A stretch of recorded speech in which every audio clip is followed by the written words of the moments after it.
నమస్తే ఫ్రెండ్స్, నేను మీ శ్రావణి హర్ష.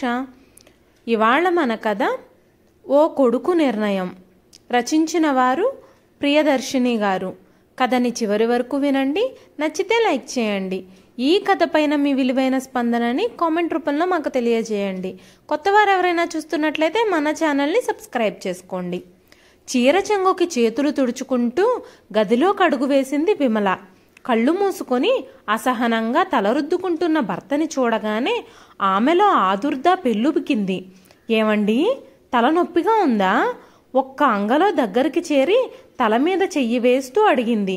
కళ్ళు మూసుకునే తల అడ్డంగా తిప్పాడు భానుమూర్తి. మరెందుకలా రుద్దుకుంటున్నారు? అమృతాంజనం రాసేదా? వద్దు. వద్దా? భర్త సమాధానం విమలకి ఆశ్చర్యాన్ని కలిగించింది. అయినా ఓ నిజం చెప్పు, నీకు మాత్రం తల నొప్పిగా లేదు? ఆశ్చర్యంలో నుండి తేరుకోకుండానే భర్త నుండి ఎదుర్కొన్న ప్రశ్నతో మరింత ఆశ్చర్యపోయి కళ్ళు పెద్దవి చేసి చూసింది విమల. తనకు ఒక్క తలనొప్పే ఏమిటి, ఒళ్ళంతా నొప్పే. ఈ గదిలోకి అడుగు వేసి వేయగానే మేను వాల్చి హాయిగా నిద్రపోవాలనే ఉంది. మాట్లాడవేం? భానుమూర్తి రెట్టించడంతో విశాలంగా నవ్వింది విమల. ఆ తరువాత అవును ఉంది అంది. నే చెప్పలేదు అన్నట్టు చూశాడు భానుమూర్తి. ఆ వెంటనే బాధగా నిట్టూర్చాడు. విమల ఆ నిట్టూర్పునేం పట్టించుకోలేదు. కానీ నాది మీలాంటి తలనొప్పి కాదు అంది. మీరు నా తలపై జీలకర్ర బెల్లం ఉంచి నాతి చరామి అన్నారు. అప్పట్నుంచి మీ సుఖదుఖాల్లో నాకు సగభాగం ఉంటుంది కదా, అందుకని. విమల వాక్యాన్ని పూర్తి చేయలేదు. భానుమూర్తి చెయ్యి విమల చేతిని మృదువుగా స్పృశించింది. ఆ స్పర్శానుభూతితో తనలోకి అనంతమైన హాయి ప్రవహిస్తున్నట్టు అనుభూతి చెందింది విమల. బహుశా సుఖం అంటే ఇదేనేమో.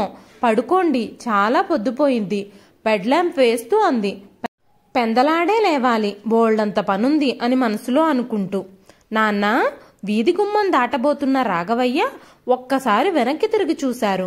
ఆయనకు ఆశ్చర్యం వేసింది. పిలుస్తోంది కొడుకు. తను ఇలా బయటికి వెళుతుంటే ఆపు చేసేంత అవసరం ఏమొచ్చిందో అర్థం కాలేదాయనకి. కళ్ళజోడు వెనకాతల నుండి ఏం అన్నట్టు చూశారు. అది భానుమూర్తికి అగుపడలేదు. అయినా చెప్పాడు, సాయంత్రానికల్లా వస్తారుగా, మీతో మాట్లాడాలి. ఈసారి ఆయన మొహంలో నదురు. ఏమిట్రా అన్నారు. అదేదో ఇప్పుడే చెప్పకూడదా? ఉన్న ఆత్రుతని ధ్వనింపజేస్తూ. ఊహూ, మీరెళ్ళిరండి, సాయంత్రం చెప్తాను. కొడుకు ఏం మాట్లాడాలనుకున్నాడో చప్పున తట్టలేదాయనకి. దాంతో చిరాకు కలిగింది. అలాగని వెనక్కి తిరగనూ లేకపోయారు. విధిలేక బయట పాదం మోపారాయన. కొడుకు మాట్లాడాలి అన్న క్షణంలోనే ఉత్సాహం చచ్చిపోయింది. ఇదివరకెన్నడూ ఇలా అడగని కొడుకు ఈవేళ ఎందుకిలా అడిగాడు అన్న ప్రశ్న కలవరపెడుతోంది. భానుమూర్తి కేక పక్క గదిలో ఉన్న అతని తల్లి వర్ధనమ్మ చెవిలోనూ పడింది. గబగబా బయటికొచ్చి కొడుకును విషయం కనుక్కోవాలనుకుంది కూడా. కానీ 2-3 రోజుల నుంచి భానుమూర్తి మౌనంగా అంటీ ముట్టనట్టుంటున్నాడు. ఆ విషయం గురించి తను ఇంతవరకు నిలదీయలేదు. అలాంటిది ఇప్పుడిలా వెంటనే అడిగితే బావుండదు అనుకుంది వర్ధనమ్మ. 2-3 నిమిషాలు సర్దినట్టు చేసి తిన్నగా వంటింట్లోకి వెళ్ళింది. విమల అంటూ చారులోకి పోపు పెడుతున్న విమల అత్తగారి పిలుపుకి ఇటు తిరగకుండానే ఏంటత్తయ్యా అంది. గది లోపలికి వచ్చింది వర్ధనమ్మ. మూర్తి వాళ్ళ నాన్నతో ఏదో మాట్లాడాలి అంటున్నాడు. ఏంటటా? ఈసారి ఆశ్చర్యపోవడం విమల వంతయ్యింది. భర్త మామగారితో మాట్లాడాలి అన్నాడా? ఏ విషయం? తనతో మాట మాత్రంగానైనా అనలేదేం? కోడలు ఆలోచనలో పడి మౌనం వహించడంతో మరింత అనుమానం వేసింది వర్ధనమ్మకి. భార్యాభర్తలిద్దరూ కలిసి ఏదో గూడుపుటాని పన్నుతున్నారన్న అనుమానం కలిగింది. ఆ వెనువెంటనే చెప్పలేనంత కోపం వచ్చింది. మాట్లాడవేం విమల? అత్తగారి రెట్టింపుకి ఆలోచనలో నుండి బయటపడింది విమల. నాకేం తెలీదత్తయ్యా. విమల కంఠంలో తొట్రుపాటు. తెలీదా? కోడలు అంతా ఎరిగి ఏమీ ఎరగనట్టు ప్రవర్తిస్తుందని రూఢి చేసుకుంది. ఆవేశం, ఆగ్రహం ఆమెలో చిందులు వేశాయి. తను కన్న కొడుకుతో కుమ్మక్కయ్యి, సరేలే అమ్మా, ఎందుకు చెప్తావు? చెప్పకలే. సాయంత్రం ఎలాగూ చెబుతానన్నాడు కదా మీ ఆయన, అప్పుడే వింటాలే. విసురుగా అక్కసురంతా వెళ్ళగక్కిందావిడ. అత్తగారి అకారణ కోపానికి దుఃఖం వచ్చింది విమలకి. వారానికి ఒక్క ఆదివారం ఈ వంట పని త్వరగా తెముల్చుకొని ఆ బట్టల పని అయ్యిందనిపించి కాసేపు విశ్రాంతి తీసుకోవాలనుకుంది. కానీ శారీరకమైన విశ్రాంతి కన్నా విలువైన మనశ్శాంతి లోపించింది వేళ. మదనపడసాగింది విమల. సాయంత్రం భానుమూర్తి తండ్రి వసారాలో కుర్చీలో కూర్చున్నారన్న మాటే గాని మనసులో లేదాయనకి. రోజూ అక్కడే కూర్చుని విశ్రాంతి తీసుకుంటాడు. కానీ ఉదయం కొడుకు తనతో మాట్లాడాలి అన్నప్పటి నుండి ఏమీ తోచడం లేదు. విషయం ఏమిటా అని మనసు రొదపెడుతోంది. ఏం మాట్లాడతాడో అన్న ఆతృతతో పాటు ఏం వినాల్సి వస్తుందో అన్న భయమూ చోటు చేసుకుంది ఆయనలో. దాదాపు వర్ధనమ్మ స్థితి అలాగే ఉంది. ఏ గాలి దుమారం లేకుండా వర్షించబోతున్నాడా ఏమిటి వీడు అని ఆవిడ ఒక్కటే ఇదవుతోంది. ఆ అసహనంతోనే సినిమాకెళ్తానన్న కూతుర్ని అస్తమానం సినిమాలేమిటని కసిరింది. ఆడుకునేందుకు వెళుతున్న చిన్న కొడుకుని కేకలేసి ఆపింది. అయినా స్థిమిత పడలేదు మనసు. ఖచ్చితంగా కోడలు ఏదో నూరిపోసిందని పదే పదే అనుకోసాగింది. అలా అనుకోగానే కోపం వెల్లువై ఆమెను నిలవనీయడం లేదు.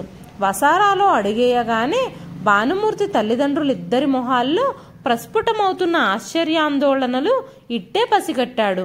తన ఉనికిని తెలియబరిచే ఉద్దేశంతో చిన్నగా దగ్గాడు. ఆలోచనల నుండి ఉలిక్కిపాటితో బయటపడ్డట్టు తలెత్తి చూశారిద్దరూ. నోటి నుండి పలికే రావడం లేదు. ఆ బ్రహ్మయత్నం చేసేందుకు కూడా సిద్ధంగా లేరు. 2 నిమిషాలు మౌనం వీరవిహారం చేశాక గొంతు సర్దుకున్నాడు భానుమూర్తి. అతడిలోనూ తొట్రుపాటు ఉంది. విషయాన్ని ఎలా చెప్పాలా అని మదన పడిపోతున్న వాడిలా ఉన్నాడు. విమల, గ్లాస్తో నీళ్లు పట్రా.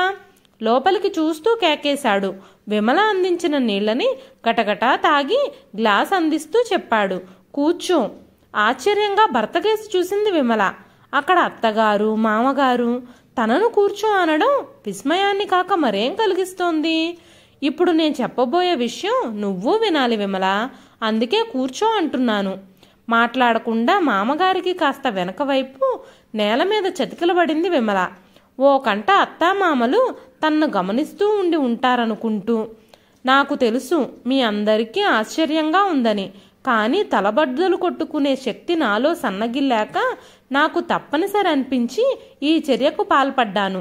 తల్లిదండ్రుల మొహాల్లో మరింత ఆతృత చోటు చేసుకోవడం గమనించాడు. ఈ దేశంలో ఆడపిల్లగా పుట్టడమే దురదృష్టం అనుకుంటారు చాలామంది. నాకు మాత్రం మగాడిగా పుట్టడమో దురదృష్టమే అనిపిస్తోంది. బాగా ఆలోచిస్తే తల్లిదండ్రులు ఆడ మగ సంతానం పట్ల భిన్నంగా ప్రవర్తించినా ఒకేలా ఆలోచిస్తారు అనిపిస్తోంది కాదా? ఆడపిల్లలైతే కట్నంతో వదిలించుకోవడం ఎలా అని దిగులు పడతారు. మగపిల్లాడికి ఎంత ఎక్కువ కట్నం పుచ్చుకోవాలా అని మదన పడతారు. ఆ మాటకొస్తే ఆడపిల్లగానే నయం. మా వాళ్ళు కష్టపడి డబ్బు సంపాదించి నా కోసం ఖర్చు పెట్టారు కదా అన్న సానుభూతి ఉంటుంది ఆడపిల్లకి. కానీ మగపిల్లాడికి చిన్నప్పటి నుంచి పెంచే తీరు వేరు. ఇంటికి పెద్దవాడైతే బాధ్యతలు తెలిసేటట్టు త్వరగా ఉద్యోగం వచ్చే చదువు చదివిస్తారు. ఆ తర్వాత చెల్లెలి వివాహానికి సరిపడా కట్నం ఇచ్చే అమ్మాయితో వివాహం జరిపిస్తారు. అందరూ ఇలాగే ప్రవర్తిస్తారనడం లేదు నేను. సగటు అబ్బాయిల జీవితం ఇది. అమ్మాయి నచ్చడం నచ్చకపోవడం అన్నది నామమాత్రమే అనిపిస్తోంది నాకు. పోనీ ఇంతటితో ఆగుతుందా అంటే అది కుదరనే కుదరదయ్యే. కట్నం తక్కువగా తెచ్చిందనో, ఇంట్లో సరిగ్గా వ్యవహరించడం లేదనో, కొడుకును తనకు కాకుండా చేస్తుందనో, నా భర్త నా వాడైనప్పుడు వీళ్ళంతా ఏమిటనో, ఇలా భిన్నాభిప్రాయాలతో చేతలతో మాటలతో తలపడే తల్లి భార్యకి నడుమ ఆ వ్యక్తి ఏం కావాలి? అటు తల్లి ఇటు భార్య ఎవరి వైపు మొగ్గాలి మగవాడు? ఎవరి పట్ల కాస్త మొగ్గు చూపించినట్టు కనిపించినా అతడు ఇంటా బయట చెడ్డవాడైపోతాడు. ఆగాడు భానుమూర్తి. శ్రోతలు తన మాటల్లో అర్థాలు వెతుక్కునేందుకు శ్రద్ధగా వింటున్నారు. కట్నాలు తెస్తున్న భార్యలు వస్తుంటే ఇహ ఇబ్బందులేముంటాయి అంటారు. డబ్బు అన్ని సమస్యలను పరిష్కరిస్తుందో లేదో కానీ కొన్ని సమస్యలకు మాత్రం ఆస్కారం ఇస్తోంది కదూ నాన్న. కొడుకు మాటల సారాంశం ఏమిటా అని ఆలోచిస్తున్న రాఘవయ్య తత్తరపడ్డాడు. అవునవును అన్నాడు. డబ్బు ఒకటి ఉంటే మరేమీ అవసరం లేదు కదమ్మా అన్నాడు తల్లివైపు తిరిగి. తను ఓ ప్రశ్నను ఎదుర్కోవలసి వస్తుందని ఊహించని వర్ధనమ్మ నిరత్తురాలై చూసింది. కొడుకు ఎందుకలా అడుగుతున్నాడు? వాడి ఇష్టప్రకారమే జరిగిందిగా పెళ్ళి, అందులోనూ కట్నం లేకుండా కేవలం లాంఛనాలతో మాత్రమే. వర్ధనమ్మ మనసు మూలిగింది, కానీ ఎప్పటిలా గట్టిగా మాట్లాడలేకపోయింది.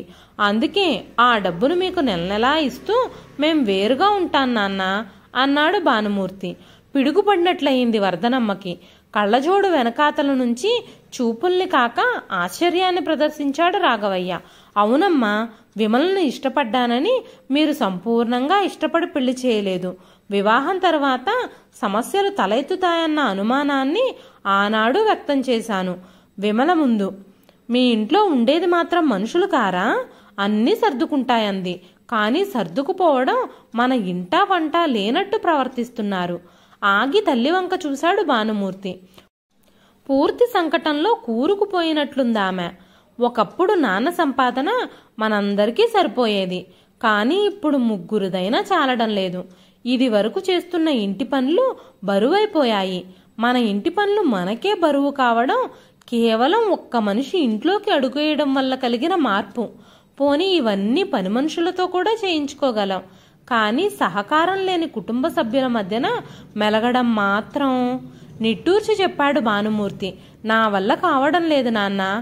వర్ధనమ్మకి క్లూ దొరికినట్టయింది. వీడి పెళ్ళం కష్టపడిపోతుందని కాబోలు ఇదంతా అనుకుంది. తల్లి తండ్రి ఏమైనా మాట్లాడతారేమోనని ఎదురు చూశాడు భానుమూర్తి. దాదాపు 5 నిమిషాల నిశ్శబ్దం రాజ్యమేలింది. మాట్లాడవేమమ్మా? ఏం మాట్లాడన్నాయనా అంది వర్ధనమ్మ. వద్దనుకున్న ఆమెలోని కోపం ఒలికింది ఆ మాటల్లో. తండ్రి వైపు చూశాడు భానుమూర్తి. దీర్ఘాలోచనలో మునిగి ఉన్నట్టు ఆయన ఎవ్వరి వంక చూడ్డం లేదు. నేను నా భార్య మీద ఉన్న ఇష్టం కొద్దీ ఈ పని చేయడం లేదు. ఆ మాటకొస్తే ఇందులో విమలయత్నం ఏమీ లేదు. మీరు నమ్మకపోవచ్చు, కానీ వాళ్ళకి ఇంత కట్నం ఇచ్చారట, ఫలానా వారబ్బాయికి ఇంత ఇస్తే కానీ చేసుకోమన్నారట లాంటి మాటలతో పాటు దేనికైనా అదృష్టం ఉండాలి అంటూ వేడి నిట్టూర్పులు విడవడం విన్నప్పుడు విమల ఎంత ఫీల్ అయ్యేదో కానీ నాకే బాధగా ఉండేది. తను కట్నం తేలేదు, కానీ నెల నెల జీతం తెస్తోంది కదా. బోడి జీతం అంటారేమో, కానీ రేపు చెల్లి పెళ్లికి మనం ఎంత ఇవ్వగలం? తను చదువు పూర్తి చేసేసరికి వీటి రేటు ఇంకెంత పెరుగుతుందో ఆలోచించారా? మరో ఇంటి ఆడపిల్లలాగే మన అమ్మాయి ఇలాగే మానసిక క్షోభను అనుభవించవచ్చు కదా. కొడుకు సూటిగా తన వెంకే చూస్తున్నాడన్న అనుమానం కలిగింది వర్ధనమ్మకి. తలదించుకుని ఉన్న ఆమెకి కొడుకు చూపులు తన్ని పూర్తిగా కప్పేసినట్టు అనిపించింది.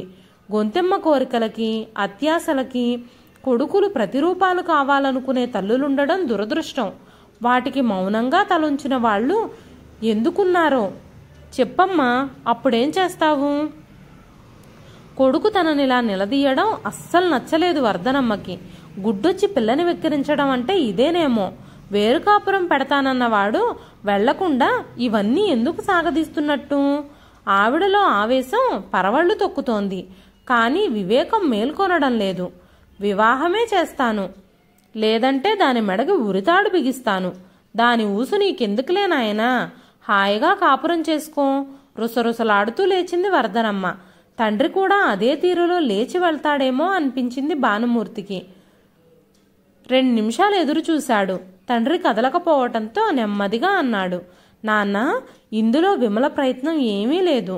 ఆమెలోని సంస్కారపు పొరకి ఇప్పటికే చింద్రాలు పడ్డాయి. అది చిరిగే వరకు నిరీక్షించడం నా అవివేకం అవుతుంది. నాకు తెలుసు, మన ఇంట్లో నిశ్శబ్దం మాటున పెరుగుతున్న అసహనం ఏదో ఒక రోజున విద్వేషంతో బయటపడితే పరిస్థితి మరింత అసహ్యంగా ఉంటుంది. అలాంటి వాతావరణంలో ఉండలేకపోవడం కన్నా కాస్త స్వేచ్ఛావాయువుల్ని పీల్చుకోవాలనుకోవడం అత్యాశ. ఇలాంటి వాతావరణంలో పెరిగే పిల్లలు కూడా మానసిక వికాసం లేక సరిగ్గా ఎదగలేరేమో. ఆగి భార్య వంక చూశాడు భానుమూర్తి. ఆమె అతని వంక చూడడం లేదు. ఎదలోపల గుప్తంగా దాచుకున్న దుఃఖం నిశ్శబ్దంగా బుగ్గల మీద నుండి జారుతోంది. విమల, అన్నీ సర్దు, ఈ ఆదివారమే మనం వెళ్లేది. పక్క గదిలోకి వెళ్లిన వర్ధనమ్మ మనసు మొద్దుబారినట్టయింది. ఏమీ ఆలోచించే స్థితిలో లేదామె. భానుమూర్తి తండ్రి కళ్లల్లో మాత్రం లిప్తపాటు, సంతోషం తళుక్కుమంది. కొడుకు వేరుకాపురం పెడుతున్నాడని కాదు, తను తాత కాబోతున్నాడని. వాత్సల్యంగా కోడలికేసి చూశాడు. ఆమె బుగ్గల మీదుగా కన్నీళ్లు ఎన్నో భావాలకి భాష్యం చెబుతున్నట్లు. ఇదండి ఈరోజు కథ. ఈ కథ నచ్చితే ఒక లైక్ చేయండి. ఈ కథ పైన మీ విలువైన స్పందనని కామెంట్ రూపంలో మాకు తెలియజేయండి. మరెన్నో ఇలాంటి ఇంట్రెస్టింగ్ కథల కోసం మన ఛానల్ని సబ్స్క్రైబ్ చేసుకోండి.